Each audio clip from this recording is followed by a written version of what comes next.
Hello traders, welcome back to Dhan Telugu YouTube channel. So యూజువల్గా మార్కెట్లో చాలా మందికి మనం ఎక్కడైతే స్టాప్ లాస్ ప్రైస్ పెట్టామో అక్కడ నుంచి మార్కెట్ అనేది ఆ ప్రైస్ టచ్ అయ్యి అక్కడ నుంచి మనకి రివర్స్ అవ్వడం, లేదా ఎక్కడైతే మనం టార్గెట్ ప్రైస్ పెట్టామో అక్కడ నుంచి మార్కెట్ టచ్ అవ్వకుండా అక్కడ నుంచి మళ్ళీ రివర్స్ అవ్వడం అనేది సో మార్కెట్లో ఇలా చాలా మందికి ఇలా జరుగుతుంటుంది. సో మార్కెట్ ఎప్పుడైనా కానీ స్మార్ట్ మనీ ఎక్కడైతే ఉంటుందో ఆ విధంగా మనకి మూవ్ అవడం జరుగుతుంది. సో ఈరోజు ఈ వీడియోలో ఎస్ఎంసి కాన్సెప్ట్స్ గురించి తెలుసుకుందాము. ఎస్ఎంసి అంటే స్మార్ట్ మనీ కాన్సెప్ట్స్ అనమాట. సో ఈ స్మార్ట్ మనీ కాన్సెప్ట్ అంటే ఇది ఒక ఇండికేటరో ఏదో స్ట్రాటజీయో కాదు.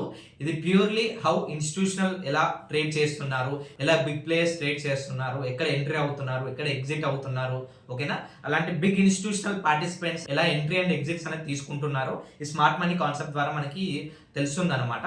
సో ఈరోజు ఈ వీడియోలో మనం స్మార్ట్ మనీ అంటే ఏంటి, మనం ఏ విధంగా దాని బేస్ మీద ఎంట్రీ అండ్ ఎగ్జిట్ ప్లాన్ చేసుకోవాలి, మన రిస్క్ మేనేజ్మెంట్ ఏ విధంగా ఫాలో అవ్వాలి, ఎలా మనం ఈ కాన్సెప్ట్స్ యూజ్ చేసుకొని మన ట్రేడింగ్ అక్యూరేసీ, మన ట్రేడింగ్ స్ట్రాటజీస్ ఏ విధంగా ట్రేడ్ చేయాలని చెప్పేసి కంప్లీట్ డీటెయిల్స్ అనేది ఈ వీడియోలో డిస్కస్ చేద్దాము. సో ముందుగా ఎవరైతే మన ధన్ తెలుగు యూట్యూబ్ ఛానల్ కొత్తగా వచ్చారో ముందుగా సబ్స్క్రైబ్ చేసి పెట్టుకోండి, ఎందుకంటే ఇలాంటి stock market interesting content miss అవ్వకుండా ఉంటారనమాట. సో వితౌట్ వేస్టింగ్ అంటే మనం వీడియోకి వెళ్ళిపోదాము. సో ముందుగా ఎస్ఎంసి కాన్సెప్ట్స్ అంటే smart money concept. Smart money concept అంటే ఏంటి అంటే మనం ఇన్స్టిట్యూషనల్ ఎలా ఎంట్రీ తీసుకుంటున్నారు, ఎలా ఎగ్జిట్ తీసుకుంటున్నారు అనేది మనకి వాళ్ళని ఎలా ఫాలో అవ్వాలి అని చెప్పేసి అనేది ఈ స్మార్ట్ మనీ కాన్సెప్ట్ అనేది ఉంటుంది.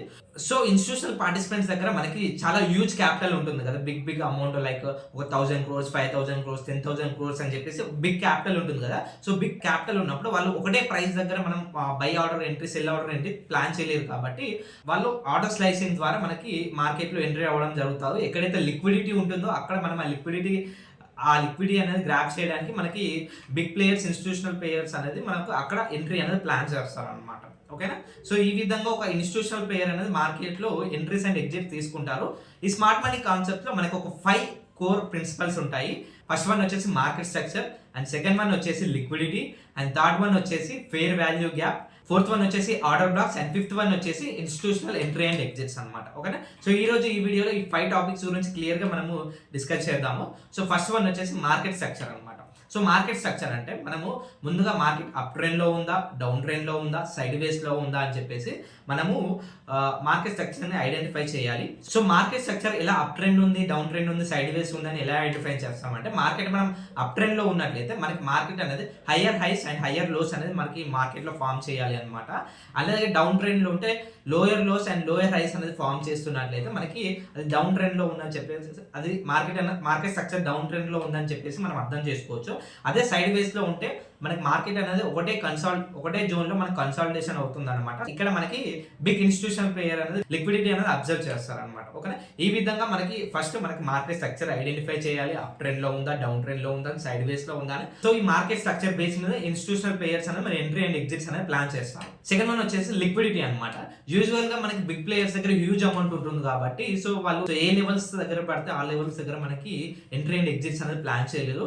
వాళ్ళకి మంచి లిక్విడిటీ కావాలి కాబట్టి యూజువల్ గా మనకి సపోర్ట్ అండ్ రెసిస్టెన్స్ దగ్గర కానీ, ప్రీవియస్ డే హై దగ్గర, ప్రీవియస్ డే లోస్ దగ్గర, అండ్ స్వింగ్ హై దగ్గర, స్వింగ్ లోస్ దగ్గర, ఇలాంటి దగ్గర మనకి యూజువల్ గా స్ట్రాంగ్ లిక్విడిటీ అనేది ఉంటుంది. యూజువల్ గా రిటైలర్ ట్రేడర్స్ ఏం చేస్తారు, ఎక్కడైతే రెసిస్టెన్స్ ఉంటుందో దానిపైన స్టాప్ లాస్ పెట్టడం, ఎక్కడైతే సపోర్ట్ ఉంటుందో దాని బిలోలో స్టాప్ లాస్ పెట్టడం జరుగుతుంది. కానీ ఇక్కడ ఇన్స్టిట్యూషనల్ ప్లేయర్ ఏం చేస్తారంటే మన స్టాప్ లాస్ ని మనకి they will observe there as liquidity అనమాట. ఆ లిక్విడిటీని అబ్జర్వ్ చేసుకుని అక్కడ నుంచి మనకి ప్రైస్ అనేది మళ్ళీ పైకి వెళ్ళడం కానీ, రివర్స్ చేయడం కానీ అక్కడ మనకి యూజువల్ గా ట్రెండ్స్ అనేది రివర్సల్లోనే అవుతాయి అనమాట, ఓకేనా. సో ఈ విధంగా మనకి లిక్విడిటీ అబ్జర్వ్ అనేది ప్రీవియస్ డే హై దగ్గర, ప్రీవియస్ డే లో దగ్గర, స్వింగ్ హైస్ దగ్గర, స్వింగ్ లోస్ దగ్గర మనకి ట్రేడింగ్ యొక్క లిక్విడిటీ అబ్జర్ప్షన్ అనేది ఉంటుంది. అండ్ థర్డ్ వన్ వచ్చేసి ఆర్డర్ బ్లాక్ అనమాట. ఈ ఆర్డర్ బ్లాక్ లో 2 టైప్స్ ఉంటాయి, bullish order black and bearish order black.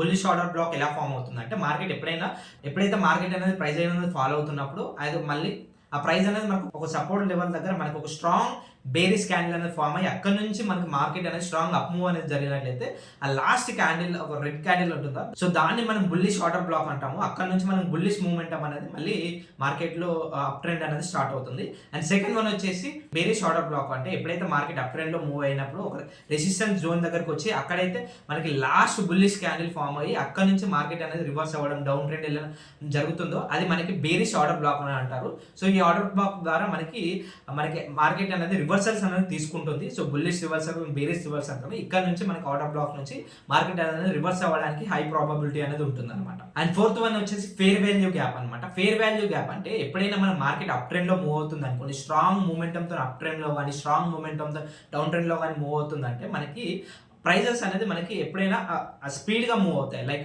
ఇప్పుడు మనకి మార్కెట్లో ఇలా చూసినట్లయితే ఎగ్జాంపుల్ ఇక్కడ క్యాండిల్ చూసుకున్నట్లయితే ఇక్కడ మనకి ఒక స్ట్రాంగ్ బుల్లిష్ క్యాండిల్ అనేది ఫామ్ అయింది. సో ఈ స్ట్రాంగ్ బుల్లిష్ క్యాండిల్లో ఇక్కడ మనకి ఆటోమేటిక్గా ఇప్పుడు సపోజ్ ఒక స్టాక్ ప్రైస్ అనేది ఒక 5,000 ఉంది అనుకోండి. ఇక్కడ మనకి ఎంత ఉంది, ఇక్కడ ఓపెన్ ప్రైస్ 5,168 ఉంది అండ్ క్లోజ్ ప్రైస్ వచ్చేసి అరౌండ్ 5,328 ఉంది. సో ఇక్కడ నుంచి మనకి స్ట్రాంగ్ బుల్లిష్ మూమెంటం ఉంది.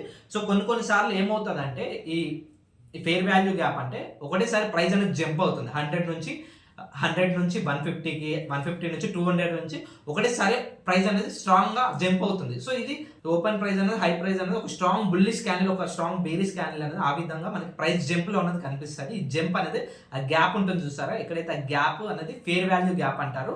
సో ఈ ప్రైజెస్ ఫిల్ చేయడానికి మళ్ళీ మార్కెట్ అనేది రివిజిట్ అవుతుంది. అంటే మళ్ళీ ఆ ప్రైస్ ఆ లెవెల్స్ దగ్గరకు వచ్చి మళ్ళీ రీట్రేస్ తీసేసుకొని మళ్ళీ స్ట్రాంగ్ అప్ మూమెంటం అనేది మనకి మార్కెట్లో కనిపిస్తుంది. ఇక్కడ మనకి ఇన్స్టిట్యూషనల్ ప్లేయర్ అని లిక్విడిటీ గ్యాప్ అనేది చేస్తారనమాట. ఫేర్ వాల్యూ గ్యాప్ అంటే మనకి డైరెక్ట్గా ఒక 100 నుంచి 150కి, 150 నుంచి 200కి మధ్యలో 110, 120 ఆ ప్రైజెస్ ట్రేడ్ అవ్వకుండా ఇట్లా ఒకటేసారి స్ట్రాంగ్ అప్ మూవ్లో మనకి మార్కెట్లో ఆ గ్యాప్ ఏదైతే ఉంటుందో అది మనకి ఫేర్ వాల్యూ గ్యాప్ అని అంటాం అనమాట. ఓకేనా, డైరెక్ట్ జంప్ అనమాట, మధ్యలో ఎలాంటి ప్రైజెస్ ట్రేడ్ అవ్వకుండా. అండ్ ఫిఫ్త్ వన్ వచ్చేసి ఇన్స్టిట్యూషనల్ ఎంట్రీస్ అండ్ ఎగ్జిట్స్ అనమాట. Basically institutional entries and exits ఏ విధంగా చేసుకుంటారు అంటే ఎక్కడైతే ప్రీవియస్ డే హైస్ కానీ ప్రీవియస్ డే లోస్ కానీ అండ్ సపోర్ట్ అండ్ రెసిస్టెన్స్ దగ్గర కానీ ఎక్కడైతే హై నెంబర్ ఆఫ్ ఆర్డర్స్ ఉంటాయో అక్కడ మనకి లిక్విడిటీ అనేది గ్యాప్ చేస్తారు. ఎందుకంటే ఇన్స్టిట్యూషన్ దగ్గర మనకి హై క్యాపిటల్, హ్యూజ్ క్యాపిటల్ ఉంటుంది కాబట్టి ఒక్కసారి వాళ్ళు బయింగ్ ఆర్డర్ అనేది ఇనిషియేట్ చేస్తే మనకి ప్రైస్ అనేది అగ్రెసివ్గా అప్ కానీ చాలా అగ్రెసివ్గా డౌన్ కానీ మార్కెట్ మూవ్ అయ్యే ఛాన్సెస్ ఉంటుంది. కాబట్టి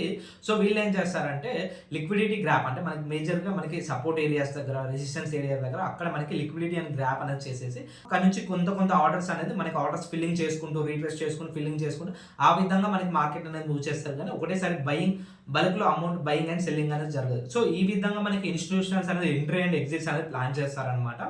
సో వీడియో నచ్చినట్లయితే కంపల్సరీ వీడియోని లైక్ చేసి ఫ్రెండ్స్ అండ్ ఫ్యామిలీ మెంబర్ కూడా షేర్ చేయండి. అండ్ ఎవరైతే ఇంతవరకు దాని trading and investment account open చేయలేదు కింద డిస్క్రిప్షన్లో లింక్ అనేది మెన్షన్ చేస్తాను. సో వెళ్ళి ఓపెన్ చేసుకోండి. సో దట్ మీరు అందులో స్టాక్స్ ఇన్వెస్టింగ్, ఐపీఓస్, యూఎస్ మార్కెట్స్లో ఇన్వెస్ట్మెంట్స్ చేసుకోవచ్చు. అండ్ అదేవిధంగా మీరు ప్రాపర్ మ్యూచువల్ ఫండ్స్లో కూడా ఇన్వెస్ట్మెంట్స్ అనేది చేసుకోవచ్చు అనమాట. ఓకేనా, ఇంకా మీ డౌన్స్ ఉంటే కింద కామెంట్ సెక్షన్లో మెన్షన్ చేయండి. చిన్న నెక్స్ట్ వీడియో. Thank you. జై హింద్.